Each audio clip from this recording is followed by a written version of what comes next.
Gloria sea al nombre del Señor Jesucristo. Damos gloria y honra al Señor porque el Señor se lo merece. Para siempre son su misericordia. Dios es bueno sobre todas las cosas. Es de grato placer, hermano, volverme a encontrar con todos ustedes aquí en la casa del Señor y también con los hermanos que nos están escuchando por estas redes sociales. Como siempre le decimos, hermanos, que pueden localizarnos en nuestro canal de Facebook, de Facebook, como Iglesia Cristiana Lo de Berea, en el Facebook de la Iglesia Cristiana Lo de Berea, ahí van a encontrar una foto de este personaje, quien le habla, y ahí pueden cliquear, hermano, pueden ver las enseñanzas que estamos dando. Y si no, también en el canal de YouTube, como Iglesia Cristiana Lo de Berea, el emblema de la iglesia es un círculo con la Biblia abierta. Y abajo tiene Iglesia Cristiana Lo de Berea. Ahí pueden cliquear, pueden ver las enseñanzas y predicaciones que estamos dando. Pueden darle like si les gustan. Y también si les gustan pueden compartirlo con otros hermanos, que las enseñanzas sean de bendiciones a ellos también. Acuérdese que tenemos que dar por gracia lo que por gracia nosotros hemos recibido. Y si usted, el Señor lo ha bendecido o lo está bendiciendo a través de esta enseñanza, pues es digno de que usted se la pueda enviar a otro también para que la bendición del Señor lo alcance a él. También pueden suscribirse y automáticamente le llegarán las notificaciones cada vez que subamos una enseñanza. Tanto los miércoles como los sábados estamos hablando sobre los dones del Espíritu. Los viernes estamos hablando sobre los profetas de Israel. Y los domingos ya estamos concluyendo casi con ese tema. Estamos hablando bajo un tema, un encuentro provechoso, y estamos dando las últimas pinceladas con respecto a lo que tiene que ver con el apostolado. Así que, mis hermanos, le decimos que el Señor le bendiga, que es desde luego quien tiene la facultad de bendecirlo. Nosotros, con todo el deseo del mundo, queremos que el Señor y las bendiciones del Señor lo alcancen a ustedes, pero no tenemos la facultad, hermano, de bendecir a nadie, sino de desear la bendición del Señor sobre cada uno de los oyentes. Así que, mis hermanos, para continuar bajo el tema de lo que estamos hablando, quiero tomar una pequeña porción de lo que estuvimos hablando el sábado. Y quiero referirme, hermano, a la parábola que el Señor Jesús habló a sus discípulos y a la multitud, esa parábola que el Señor le citó sobre los talentos. La parábola de los talentos nos advierte, además, que es peligroso, hermano, sumamente peligroso defraudar a Dios. Y nosotros defraudamos a Dios, hermano, cuando nosotros no sabemos utilizar correctamente los dones que Él nos ha dado o los talentos que Él nos ha añadido para que nosotros podamos edificar y bendecir a otro. Muchas personas no utilizan los dones porque no saben que lo tienen. Alguien en el día de hoy me dijo que no todos los que están en la iglesia, hermano, tienen dones. Y me atreví, hermano, pese a que es una persona que en realidad no esperaba que me pudiese dar esta argumentación, pensaba que tenía el mismo pensamiento bíblico que yo tengo, porque es una persona que considero que tiene un conocimiento amplio de la palabra de Dios. Y esta persona me decía que no todos los que están en la iglesia tienen dones espirituales. Sin embargo, me atreví a rebatirle en este aspecto, hermano, porque yo creo fielmente que la iglesia, empezando por el don de la salvación, empezando por el don del Espíritu y sucesivamente por los dones que el Espíritu ha dado o el Señor ha dado, el Señor ascendido ha dado a la iglesia, hermano, tanto hombres como preparados, como hombres con dones para que puedan impulsar y preparar a la iglesia de Cristo. Creo, mi hermano, fielmente que toda la iglesia, todo el creyente, parte del cuerpo de Cristo, ha sido dotado con uno o con más dones. Ahora, que usted no sepa cuáles son los dones que Dios le ha dado es una cosa, y otra cosa es que usted piense que Dios no se lo haya dado. Por las escrituras, hermano, hemos venido comprobando una y otra vez que Dios ha dado más a algunos, más de un don, y a otro le ha dado, hermano, solamente un don. Así que la iglesia completa de Jesucristo está dotada de dones. Ahora, nosotros podemos defraudar a Dios, hermano, en el mal ejercicio de los dones que el Señor nos ha dado. Podemos defraudar a Dios. Cuando utilizamos los dones, hermanos, sabiendo a conciencia que nosotros lo tenemos y lo utilizamos como aspecto de vender o catapultar nuestra figura, entonces le damos un mal uso, hermano, a los dones espirituales. Los dones espirituales, hermano, es para que nosotros podamos utilizarlo de tal forma que la iglesia pueda nutrirse y llegar, hermano, a un estado de perfección. De ende, todos los dones que nosotros podamos tener como parte del cuerpo de Cristo, todos esos dones representan a una sola figura, que es a nuestro Señor y Salvador Jesucristo. También, hermano, podemos decir que podemos defraudar a Dios, pero también puedo decir, hermano, con certeza, pobre de la iglesia que no tiene, o de los ministros que no tiene interés en descubrir los dones y dar la ocasión de que los creyentes puedan practicarlo. El resultado, hermano, será un empobrecimiento de sí mismo y un empobrecimiento al mundo. Aunque los dones, hermano, han sido dados para nosotros ministrarlo dentro de la iglesia, también nos facultan para nosotros ministrarle a un mundo en desesperación. El mundo, así mismo como dice el Señor cuando fue camino a Jerusalén, dice que él se sintió tristeza porque vio a la nación de Israel como una nación que no tenía pastor y sintió compasión de ellos. Nosotros debemos sentir, hermano, compasión por la gente que está en el mundo. Y los que tienen el don de misericordia, los que tienen el don de poder dar con liberalidad, los que tienen el don de administración, hermano, son necesarios, hermano, que operen dentro de la iglesia y también que alcancen a aquellos que están fuera de la iglesia. Una iglesia empobrecida por los dones, hermano, es una iglesia que no va a ocupar el lugar que el Señor quiere que nosotros ocupemos en una sociedad que va, hermano, y está en el colapso y va colapsando cada vez más. La voluntad de Dios es que la iglesia utilice todos los recursos disponibles para la edificación de los santos y la extensión del evangelio. Aquí tenemos dos aspectos, hermano, con respecto a los dones y sus funciones. Primero, la edificación de los santos y segundo, la extensión del evangelio. Estas dos tareas tiene la iglesia como aspecto fundamental y como aspecto de responsabilidad. Por tal razón, han sido dados todos estos dones espirituales. Esa es la razón, hermano, por la que los dones espirituales han sido dados a la iglesia. Quisiera hacer notar, hermano, que hay quienes profesan dentro de la iglesia tener algún don, pero la comprobación del don que nosotros podemos profesar lo vamos a saber, hermano, de ciencia cierta en el ejercicio.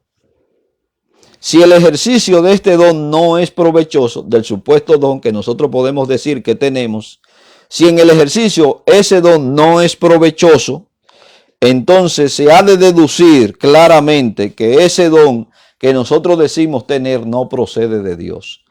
Todo don de Dios, hermano, todo don de Dios, toda gracia de Dios es una gracia perfecta, es un don perfecto. Y el Señor nos los ha dado para que nosotros edifiquemos la iglesia. Ahora, si la iglesia no está siendo edificada con el supuesto don que nosotros podemos decir que tenemos, entonces tenemos que cuestionar si realmente el don que tú dices que tiene desciende del cielo. Los hermanos espirituales de la congregación han de formar un criterio tienen que tener un criterio sumamente importante sobre este aspecto. Cuando usted va, hermano, a Primera de Corintios, en el capítulo 14, verso 29, el apóstol Pablo, hermano, da una instrucción allí a los que hablan, a los que están hablando en lengua o los que hablan en lengua, o a los que profetizan. El apóstol Pablo, hermano, pone un orden y dice: asimismo los profetas hablen 2 o 3 y los demás juzguen. ¿Qué es lo que le está diciendo, hermano? El hecho de que nosotros tengamos un don no nos garantiza que lo que nosotros podamos decir o lo que podamos enseñar está dentro del orden de Dios. Podemos errar en las escrituras. La garantía, hermano, la garantía de que nosotros podamos errar no depende del don que tengamos.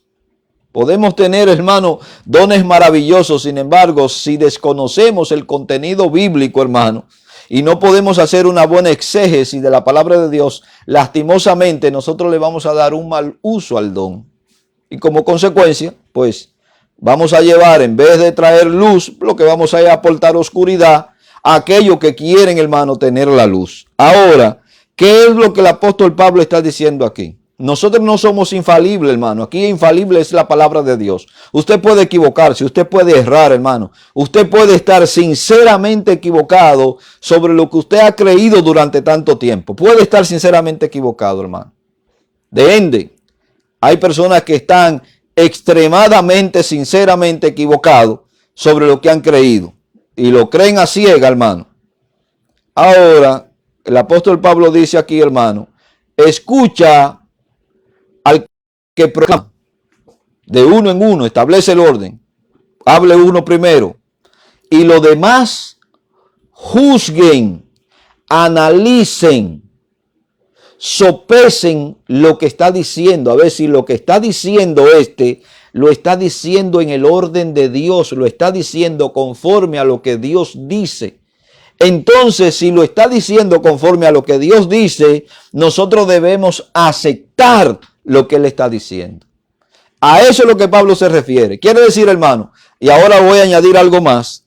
Cada vez que usted va a la iglesia y se sienta en las sillas o en los bancos de la iglesia y va a escuchar a un predicador o a un exhortador, hermano, o a un maestro enseñar la palabra de Dios, usted tiene que tener los oídos, hermano, todos los sentidos abiertos para saber qué es lo que está diciendo y qué es lo que no está diciendo y qué es lo que le puede estar ocultando en la enseñanza.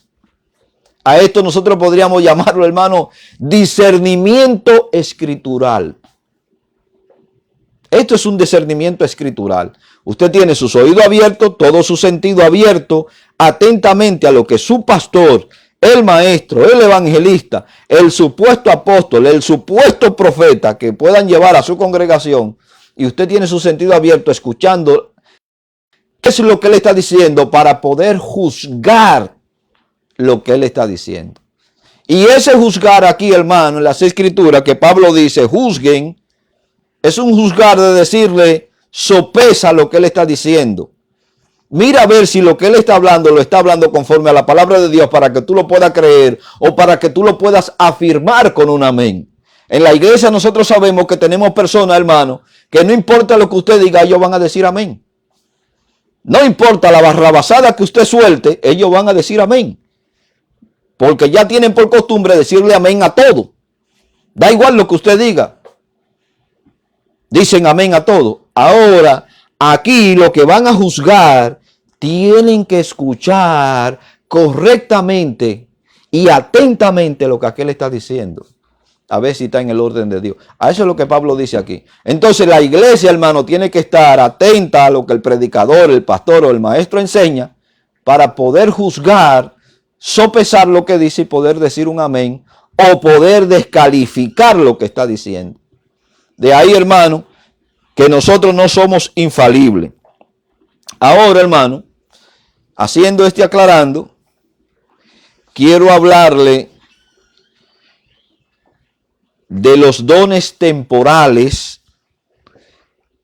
los dones revelatorios y confirmatorios.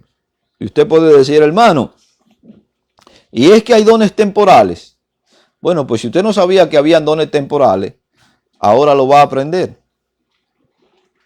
Ahora va a aprender si existen o no existen dones temporales. Porque acuérdese, hermano, aquí tenemos dos corrientes que se han movido durante mucho tiempo, que son los cesacionistas, los que piensan que los dones cesaron, y son los continuistas, que piensan que los dones continúan, o que una parte de ellos continúan y otros cesaron. Yo pienso, hermano, y soy de lo que me sitúo, hermano, en los cesacionistas. Creo que hay dones que han dejado de estar con la iglesia, que cesaron en su función. Y nosotros vamos a hacer uso, hermano, de la palabra de Dios para poder entender si esos dones están con nosotros o esos dones continúan con nosotros. Nosotros sabemos, hermanos, en la actualidad hay personas, hay movimientos, hay iglesias, sobre todo los carismáticos, que para ellos todos los dones son existentes. Todos son existentes. Todos, lo que dice la Biblia y lo que se puedan inventar, son existentes. Ahora, aquí vamos a comprobar con la Biblia cuáles son existentes y cuáles no son existentes. La siguiente implicación aborda tanto los dones temporales que cesaron con la era apostólica como los dones que siguen y van a continuar hasta el final de la iglesia. En las 7 listas que hay, recogen los dones temporales y los dones permanentes de 3 maneras. En el primer grupo, en primer lugar, hermano, tenemos 2 listas que enfatizan los dones temporales. Ahora usted va a decir, hermano, ¿y todos esos dones usted piensa que han cesado? Creo, hermano, que sí, que han cesado. Ahora, me sitúo también en la posición que creo en la soberanía de Dios, hermano. Y creo fielmente que Dios puede utilizar a una persona en un momento determinado para que dé un mensaje en un lenguaje que no es el lenguaje de él. Con yo definirme en la posición que estoy, no le estoy diciendo, ni le estoy poniendo una mordaza a Dios, ni estoy sujetando a Dios, porque creo fielmente en la soberanía de Dios. Dios puede utilizar a una persona en un momento determinado a que dé un mensaje en un lenguaje que no es el de él. Creo fielmente en eso. Creo fielmente, hermano, que aunque el don de sanidad no está hoy con nosotros, creo que Dios utiliza la iglesia para sanar a los enfermos, pero no con el don de sanidad. Hay una diferencia entre caminar como Pedro y que con su sombra, al toque de su sombra, la gente se sanaban, hermano.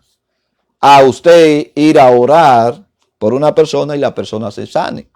No sé si puede entender lo que le estoy diciendo. Una cosa es el don de sanidad y otra cosa son las sanidades que Dios opera a través de la fe del cuerpo de Cristo, que es la iglesia. Son 2 cosas distintas. Cuando usted va a 1 Corintios capítulo 12, desde el verso 10, desde el verso 8 hasta el verso 10, y en 1 Corintios 13, del 8 al 9, ahora, en esa 1 Corintios 13, del 8 al 9, lo que se registran son parte de los mismos dones que están contenidos en el capítulo 12, del 8 al 10. En segundo lugar, 2 listas se enfocan en los dones permanentes.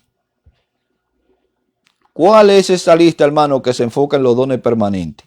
Cuando usted va a Romanos capítulo 12, desde el verso 6 hasta el verso 8, y a 1 de Pedro capítulo 4, desde el verso 10 y el verso 11, ahí usted tiene los dones que todavía están vigentes para la iglesia. Aunque en el capítulo 12 de Romanos habla de la profecía, allí esa palabra profecía, hermano, vuelvo a decirle que es proclamación. Finalmente, 3 listas enumeran una combinación de dones temporales y dones permanentes. ¿Cuáles son estas 3 listas? 1 Corintios capítulo 12, verso 28 y verso 30. capítulo 13, verso 1 al 3. Y Efesios capítulo 4, verso 11. En Efesios, hermano, hay quienes hacen la clasificación y dicen que estos que el apóstol Pablo enumera en Efesios son ministerios. Pero buscando la terminología de la palabra ministerio, que lo que significa es servicio, la iglesia en su conjunto, hermano, ha sido condicionada para que dé un servicio tanto dentro de su comunidad como fuera de su comunidad. Desde los apóstoles en adelante, hermano, todos hemos sido dotados con esos dones para nosotros poder dar el servicio o ser ministro de los dones que el Señor nos ha dado conforme podamos ministrar a la iglesia. Entonces hay quienes hacen esa diferencia entre el don y el ministerio. Si usted ministra el don de misericordia, o si usted ministra el don de administración, hermano, o si ministra el don de dar con liberalidad, usted es un ministro de Jesucristo. Está ministrando lo que el Señor le ha dado, está ejerciendo lo que el Señor le ha dado. Y hay quienes entran en esa clasificación y dicen que esos dones, inclusive que esos dones son menos relevantes que el don del pastorado. Yo no lo veo así, hermano, porque si el Señor puso todos esos dones dentro de la iglesia es porque todos esos dones son necesarios. Porque el pastor no posee todos los dones. Es posible que el pastor, hermano, posea el don de poder pastorear y dedicar su tiempo a la congregación, pero no tiene el don de la consolación, hermano. No tiene el don de la administración, hermano. No tiene el don de la misericordia, hermano. No tiene el don de dar con liberalidad. Entonces todos esos dones son operativos, tienen que estar operativos dentro de la iglesia y en conjunto, hermano, edificamos el cuerpo de Cristo. Entonces yo no creo que haya un don más importante que otro. No creo que haya un don. Nosotros podemos clasificarlo, inclusive hay quienes puedan decir, no, mi don es más importante porque sin pastor no hay congregación, hermano. Pero yo también creo que sin cuerpo no existe el pastorado. Si usted no tiene un cuerpo a quien usted puede dirigir, si no hay oveja a quien usted pueda pastorear, tampoco el pastorado va a tener la función que debería tener. Entonces todos los dones, hermanos, son necesarios dentro del cuerpo de Cristo. Comenzaremos por los dones temporales, que sirvieron tanto a los propósitos reveladores como los aspectos dentro de los aspectos confirmatorios y autentificar a los mensajeros especiales de Dios y a la inauguración de lo que tiene que ver con el nuevo pacto. ¿Cuáles son esos dones, hermanos, que son reveladores? Pues usted tiene ahí a los apóstoles y tiene los profetas. Esos dones son dones de revelaciones y que revelan, pero también son dones fundantes, por lo que dice Efesios capítulo 2, verso 20. Pablo dice en Efesios capítulo 2, verso 20, que el fundamento de la iglesia ha sido echado, hermano, por los apóstoles y los profetas. Entonces son fundantes, son dones de revelación. La Biblia nos enseña a nosotros, hermano, que el Señor trajo la revelación por medio de sus santos apóstoles y profetas. Entonces son dones de revelación y son dones fundantes.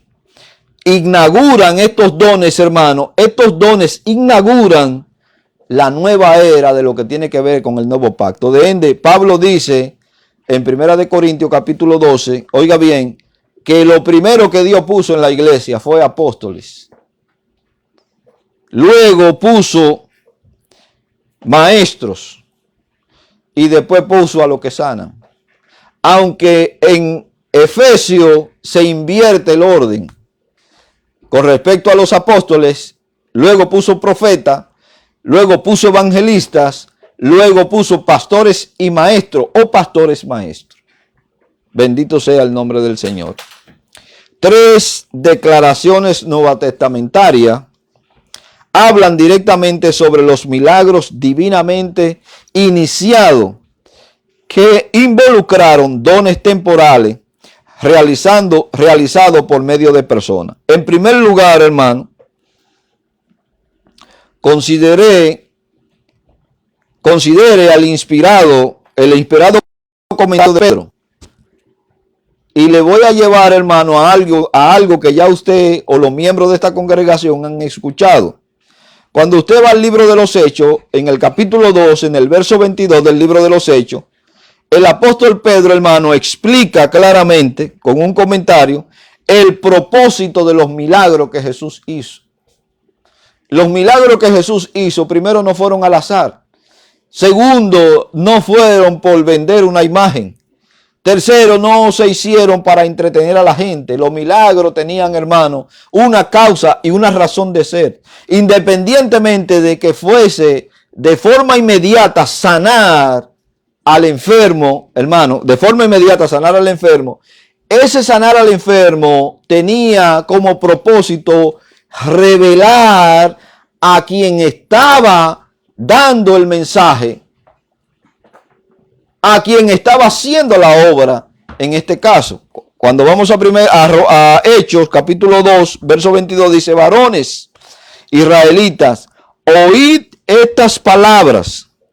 Y aquí viene: Jesús de Nazareno, varón aprobado por Dios entre nosotros, primeros, con maravillas,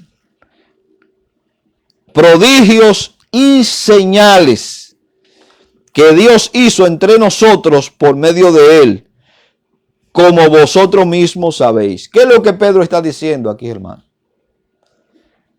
Que lo que Dios estaba certificando a través de Cristo, por medio de estas maravillas, por medio de estos prodigios y por medio de estos milagros, Dios estaba certificando que Cristo, hermano, era el enviado, la persona justa, la persona prometida en todos los escritos del Primer Testamento o Antiguo Testamento, y Dios lo estaba certificando con esas señales ante el pueblo.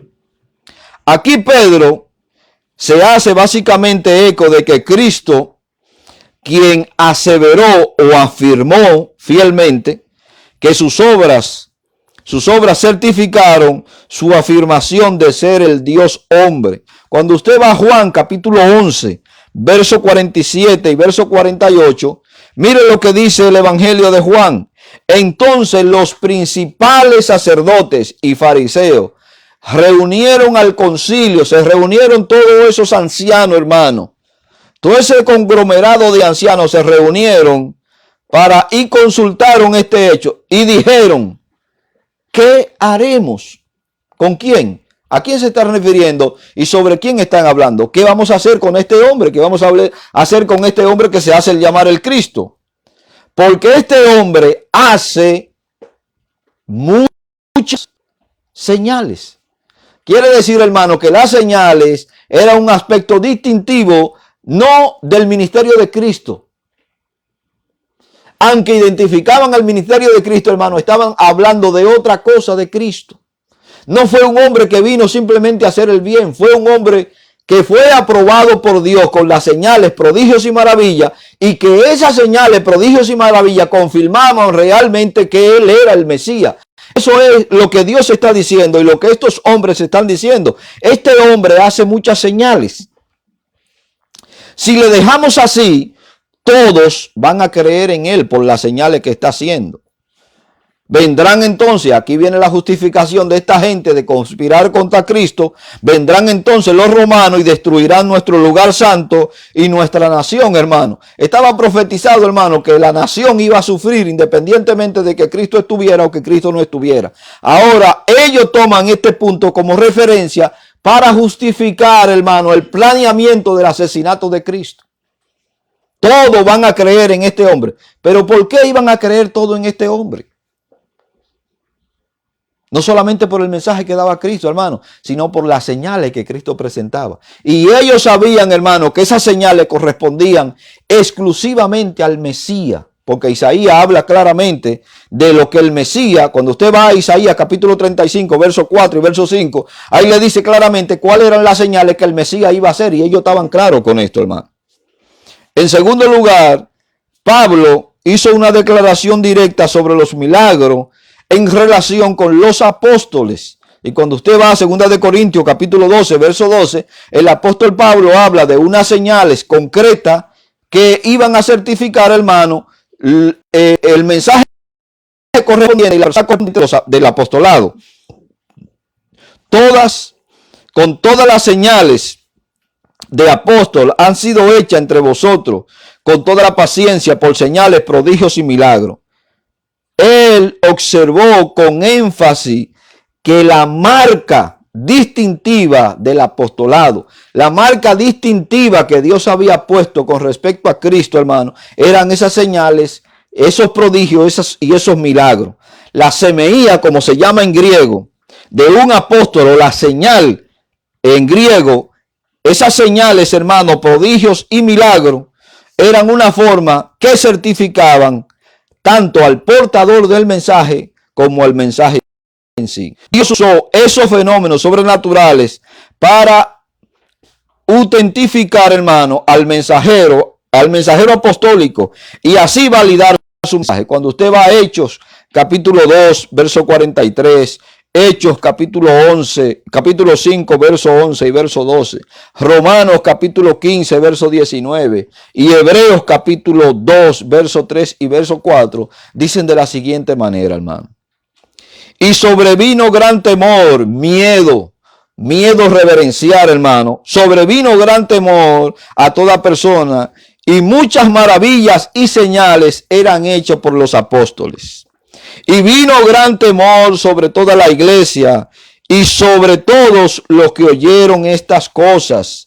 Y por mano de los apóstoles se hacían muchas señales y prodigios en el pueblo. Y estaban todos unánimes en el pórtico de Salomón. Cuando usted va a Romanos capítulo 5, verso 19, dice el apóstol Pablo, con potencia, dice el apóstol Pablo, con potencia de señales y prodigio en el poder del Espíritu de Dios, de manera que desde Jerusalén y por los alrededores hasta Ilíricos, todo lo he llenado con el Evangelio. Y en Hebreos capítulo 2, verso 3 y verso 4 dice, hermano, ¿cómo escaparemos nosotros si descuidamos una salvación tan grande, la cual, habiendo sido anunciada primeramente por el Señor, nos fue confirmada por los que oyeron? Testificando Dios juntamente con ellos, con señales, prodigios y diversos milagros y repartimiento del Espíritu Santo según su voluntad. Dios utilizó, hermano, un método muy similar para autentificar a los profetas del Primer Testamento o de Antiguo Testamento, como algunos le llaman. Cumplió los mensajes. Primero cumplió los mensajes que ellos transmitían y llevó a cabo milagros por medio de ellos. Cuando usted va a Deuteronomio capítulo 13 del 1 al 5 y en el capítulo 18 verso 21 y 22, dice, hermano, el escritor sagrado, que en este caso es Moisés quien escribe, dice, y así diréis en tu corazón, ¿cómo conoceremos la palabra de Jehová que Jehová nos ha hablado? ¿Cómo usted va a conocer la palabra que Dios le ha hablado? ¿Cómo usted va a conocer si el que le está hablando realmente es un profeta de Dios o es un varón de Dios? En el contexto cultural del que nosotros estamos hablando o en el contexto que transcurre en estos hechos, hermano, mire lo que el mismo autor del libro de Deuteronomio dice. La forma de usted conocer si ese profeta o esa persona está hablando la palabra de Dios, si el profeta hablare en nombre de Jehová y no se cumpliese lo dicho, ni aconteciere, es palabra que Jehová no ha hablado. Con presunción la habló el tal profeta. No tengan temor de él. Los milagros distinguían, hermano, entre los profetas y los apóstoles, los verdaderos y los falsos. Hay una señal determinada o varias señales determinadas, hermano, que identifican lo verdadero de lo falso. Ahora le estoy hablando en el contexto en que escribieron los autores sagrados. En tercer lugar, hermano, el autor de Hebreo argumenta que Dios usó los milagros para autentificar el mensaje de salvación. Declara que Dios dio testimonio de la verdadera salvación a través de los apóstoles por medio de milagros. Estos pasajes de Hechos capítulo 2, Corintios y Hebreo, segunda de Corintios, capítulo 12, verso 12, y Hebreo, capítulo 2, verso 4 y verso 5, el más verso 3 y verso 4, dice, enseñan que el principal propósito de Dios para los milagros que Él realizó por medio de estos hombres era que tenían dones temporales para autentificar a sus mensajeros, porque eran portavoces de la revelación verdadera de Dios. Y ahora cuando usted va a Efesios capítulo 3, verso 5, mire lo que dice el apóstol Pablo en Efesios capítulo 3, verso 5. Ministerio que en otra generación no se dio a conocer a los hijos de los hombres, como ahora, Pablo habla en su contexto cultural, hermano, como ahora es revelado a sus santos apóstoles y profetas por el Espíritu Santo. Lo que le estoy diciendo, hermano, que estos ministerios fundantes de revelación, porque ellos eran los que traían la revelación. Por eso el apóstol Pablo dice, hermano, que la iglesia está fundada sobre este fundamento que ellos echaron, porque ellos recibieron la revelación. Y estoy hablando de los profetas del Nuevo Testamento. Estoy hablando de los profetas y de los apóstoles del Nuevo Testamento. No estoy hablando de los charlatanes al presente. Ellos recibieron la revelación, hermano, de parte de Dios para echar el fundamento. Dios les reveló a ellos, hermano, para que ellos echaran los fundamentos. Entonces tenemos aquí, hermano, un ministerio de revelación, un ministerio fundante, pero también es un ministerio transitorio en la iglesia. Ha pasado. El ministerio cesó, hermano, con la era apostólica. Esto es así en el caso de los dones temporales. Y esos dones temporales tienen que ver con la revelación, como el de los dones temporales de confirmación. Apóstoles y profetas ya no existen al día de hoy. Como está determinado en las Sagradas Escrituras, con el sentido prioritario que se le da a esos apóstoles y a esos profetas que el Señor llamó, no existen al día de hoy. Ahora bien, hermano, ¿por qué yo estoy hablando de que estos profetas, y refiero, hermano, que son los profetas del Segundo Testamento, del Nuevo Testamento, como algunos le llaman? Porque los profetas del Primer Testamento o del Antiguo Testamento nada sabían de la iglesia. Hay algunos que toman este pasaje de Efesios capítulo 2, verso 20 y quieren traer, hermano, a los profetas, a esa línea del profetismo del Primer Testamento o del Antiguo Testamento y traerlo hasta hoy aquí. La Biblia nos enseña a nosotros, hermano, que esos profetas del Antiguo Testamento, del Primer Testamento, llegaron hasta Juan. Y de ahí se establece otro nuevo orden en los aspectos del profetismo. No son los mismos profetas, hermano. No son los mismos profetas. Ahora bien, quiero hablarle también, hermano, del cese de los dones de reveladores y confirmatorios, como ya, o quiero continuar hablándole sobre esto, hermano. Las Escrituras enseñan que estos sirvieron para autentificar el mensaje de Dios y en última instancia al mensajero divino. Es decir, poner al mensajero y su mensaje en una posición de tal grado que los demás pudieran entender que todo lo que ellos estaban haciendo y todo lo que Dios hacía a través de ellos eran porque ellos eran fundantes y porque la revelación Dios se la estaba dando a ellos en su momento para que nosotros hoy pudiésemos hablar, hermano, de ella.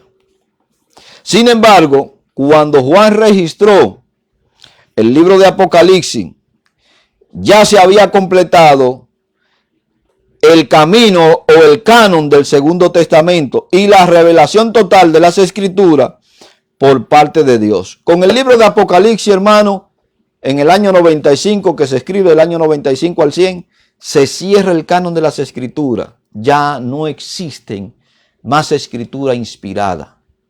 No existen. No existe más evangelio, ni el evangelio de Tomás, ni el evangelio de María Magdalena, ni el evangelio de lo que los gnósticos quisieran inventarse, hermano. Ya no existe más evangelio. Los evangelios que nosotros tenemos y los escritos sagrados que nosotros tenemos, oiga bien, son lo que nosotros tenemos en las Sagradas Escrituras. Que aquellos escritos, porque se hayan escrito, hermano, en el tiempo apostólico, tengan un valor histórico y hasta inclusive literario, podríamos decir así, no son evangelio inspirado. Tenemos el canon de las Escrituras cerrada. Ya no existen más libros. Ya no existen más apóstoles en ese orden. Ya no existen más profetas en el orden establecido que el Señor lo estableció. Cuando se cerró, hermano, cuando el libro de Apocalipsis terminó, ahí terminó todo. Después del año 95 de la era cristiana de Cristo, Dios no tuvo razón alguna para llevar a cabo milagros por medio de los hombres, porque ya no estaba revelando una verdad que tuviese que ser autentificada.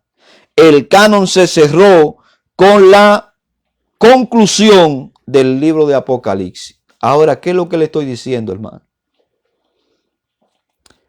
Mayormente el don de sanidad no operaba en los hermanos de la iglesia, operaba en los apóstoles.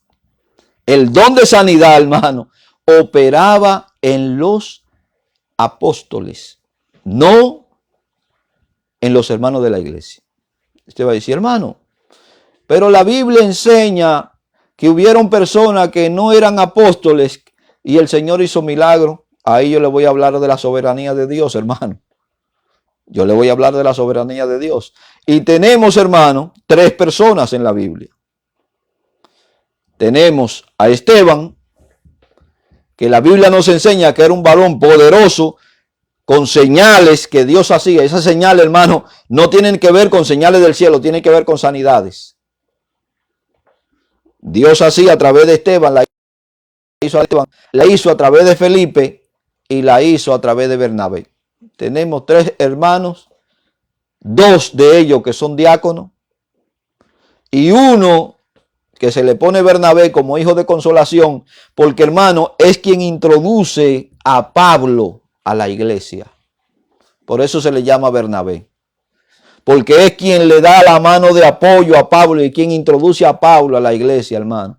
Pero también ese mismo Bernabé es el que educa y forma a Juan Marcos cuando se forma ya la famosa discusión entre Bernabé y Pablo por causa de su sobrino. Hijo de consolación, este Bernabé, hermano. Hombre destacable en la iglesia. Varón entregado a Dios con todo su corazón. Levita, hermano, con un conocimiento amplio de la palabra de Dios. Quiere decir, hermano, que tenemos aquí 3 hechos. Usted no me puede decir, hermano, pero ¿y los 70? Los 70 tuvieron su función, hermano, en el momento determinado y después no se habló más de ellos. Se habló de uno por ahí que los discípulos encontraron que estaba echando fuera un demonio y se lo prohibieron. Probablemente este era uno más de los 70.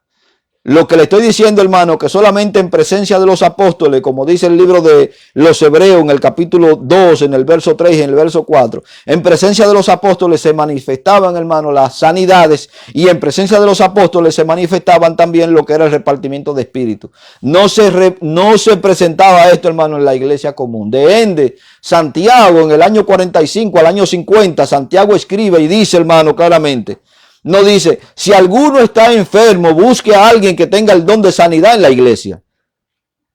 Él dice, si alguno está enfermo, llame a los ancianos de la iglesia y que oren por él. Y si ha cometido pecado, el Señor lo perdonará y la oración de fe sanará al enfermo.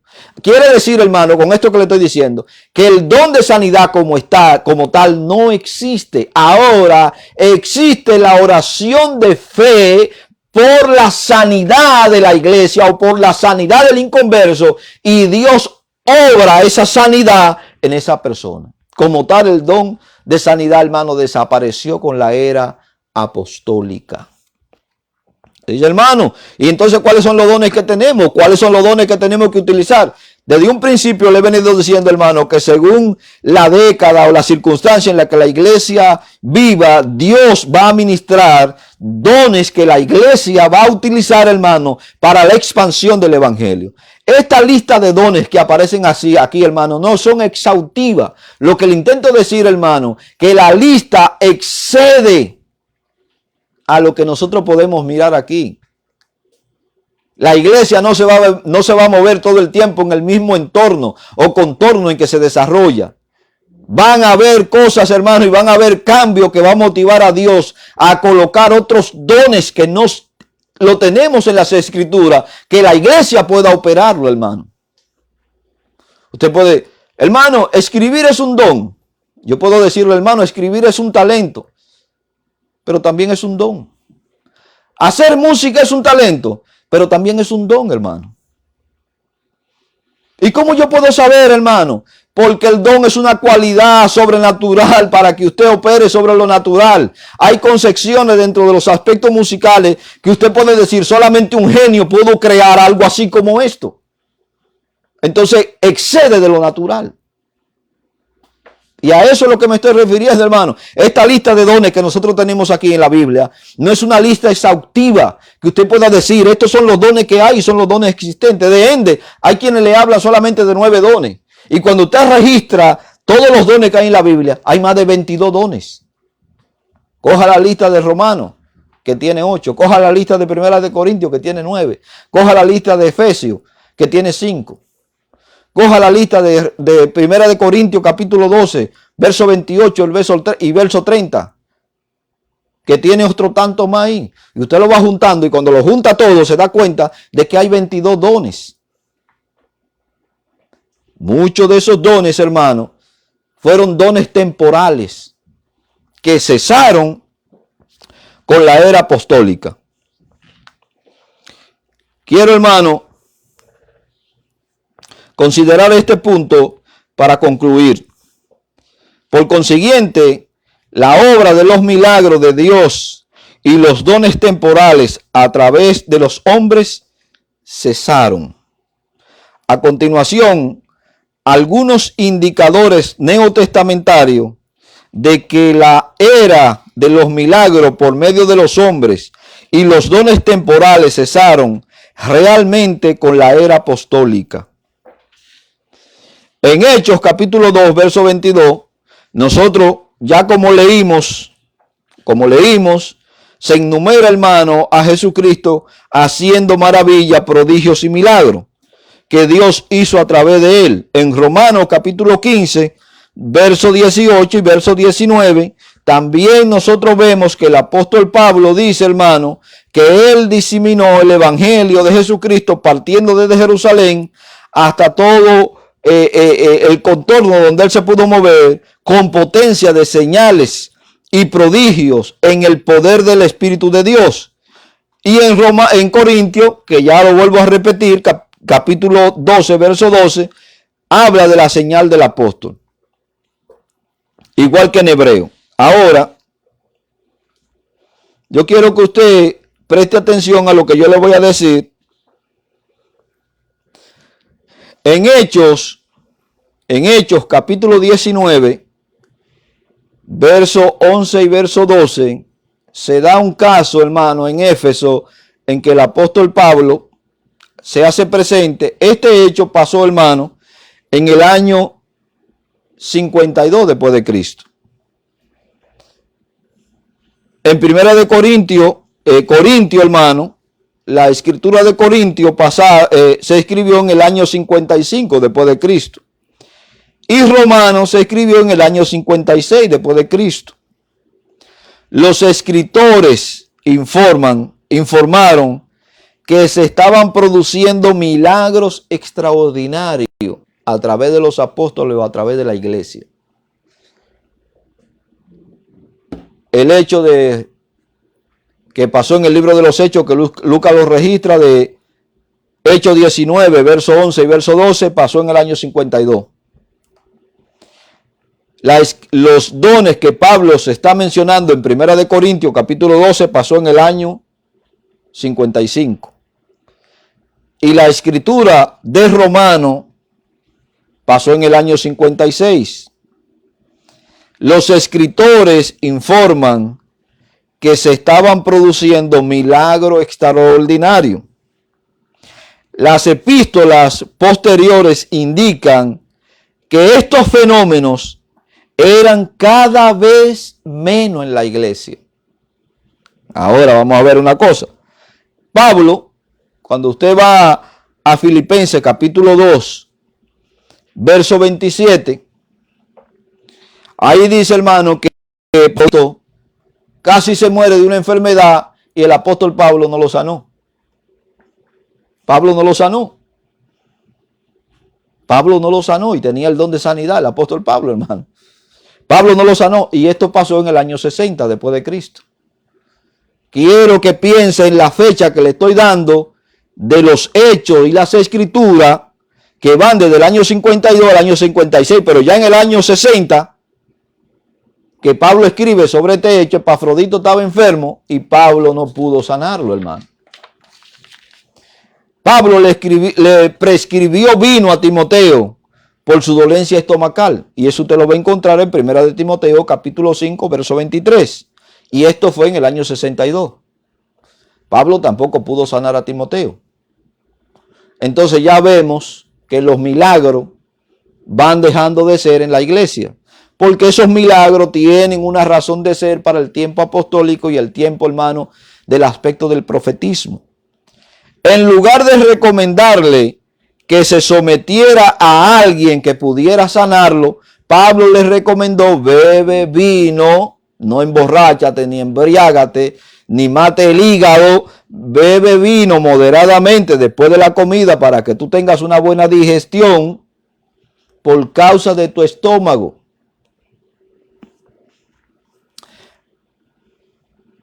Dejó a Trófimo enfermo en Mileto. Tampoco pudo sanar a este, hermano. ¿Qué está pasando aquí? Son la gente y los compañeros, amigos del apóstol Pablo, que el apóstol Pablo lo más probable pudo haber orado para que Dios lo sanara, pero Dios no lo sanó. Eso está en 2 de Timoteo, capítulo 4, verso 20, y esto va del año 66 al año 67.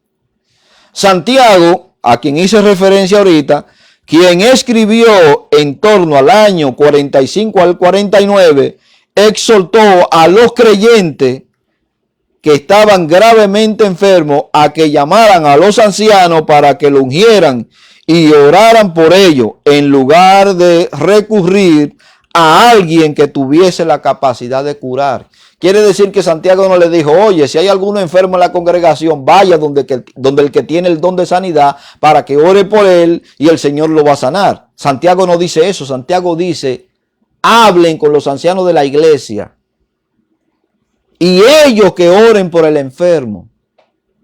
Y la oración de fe sanará al enfermo. Hermano, la iglesia tiene un poder sobrenatural para controlar, hermano, y echar las enfermedades fuera.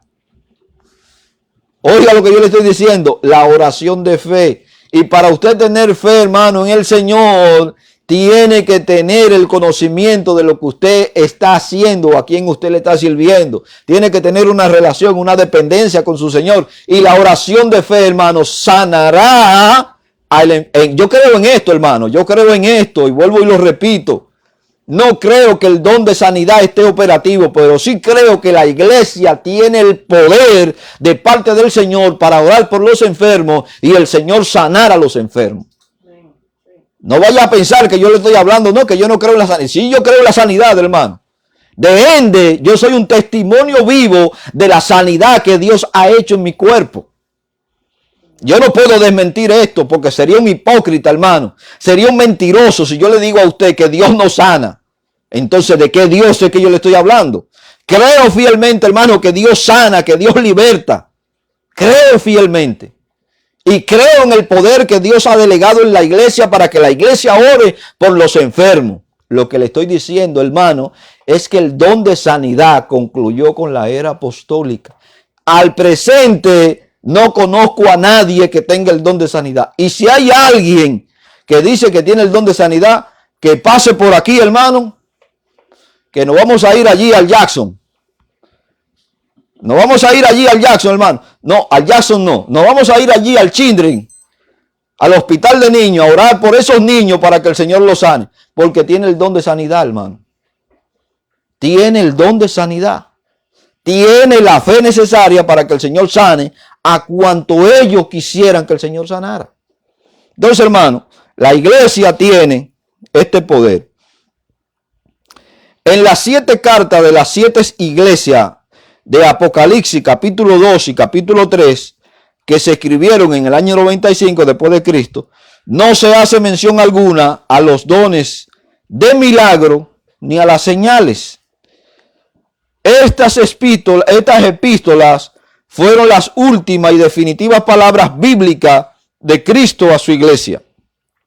Las escrituras enseñan que los milagros realizados por medio de agentes humanos sirvieron a un propósito muy específico que se centraba en la autentificación de los profetas y los apóstoles de Dios como mensajeros certificados con una palabra firme del cielo. Hechos capítulo 2, verso 22, Primera de Corintios 12, 2 y Hechos capítulo 2, verso 1 al 4. Cuando se concluyó el canon de las escrituras con el Apocalipsis de Juan, dejó de existir ya una razón divina de abundar, hermano, en la realización de milagros por medio de los hombres. Por consiguiente, tales milagros cesaron junto con los dones temporales. ¿Cuáles son los dones temporales? Entonces tiene que ir, hermano, a Primera de Corintios, capítulo 12, verso 8. En adelante usted se va a dar cuenta cuáles son los dones temporales que hay allí. La sanidad, el apostolado, la profecía, son dones temporales. Y le voy a decir algo más, hermano. La lengua, la interpretación de lengua son dones temporales que existieron hasta la época de la iglesia, hasta el siglo I. Oiga bien, desde el siglo I